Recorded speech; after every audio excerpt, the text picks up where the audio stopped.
রাজধানীর Khilgaon rail ক্রসিংয়ে train থেকে নামতে গিয়ে ট্রেনে কাটা পড়ে গুরুতর আহত হয়েছেন জাহাঙ্গীরনগর বিশ্ববিদ্যালয়ের অর্থনীতি বিভাগের সাবেক অধ্যাপক আনু মোহাম্মদ।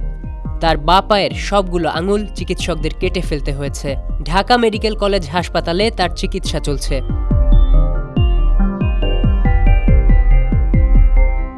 তিনি দিনাজপুর থেকে একতা এক্সপ্রেস ট্রেনে ঢাকা ফিরছিলেন। কমলাপুর স্টেশনে ঢোকার আগে ট্রেনটি খিলগাঁও ক্রসিং এলাকায় গতি ধীর করলে ট্রেন থেকে নামতে গিয়ে তার পা পিছলে চাকার নিচে চলে যায়। রোববার সকাল 10টার দিকে এ দুর্ঘটনা ঘটে। ঢাকা মেডিকেল কলেজ হাসপাতালের বার্ন অ্যান্ড প্লাস্টিক সার্জারি ইউনিটের প্রধান অধ্যাপক ডাক্তার বিধান সরকার জানান, অধ্যাপক আনু মোহাম্মদের বাম পায়ের সবকটি আঙুল ছাড়াও ডান পায়ের বুড়ো আঙুলও হালকা ক্ষতিগ্রস্ত হয়েছে। অস্ত্রোপচারের পর তাকে পোস্ট অপারেটিভ ওয়ার্ডে রাখা হয়েছে। আনু মোহাম্মদের শারীরিক অবস্থা স্থিতিশীল রয়েছে।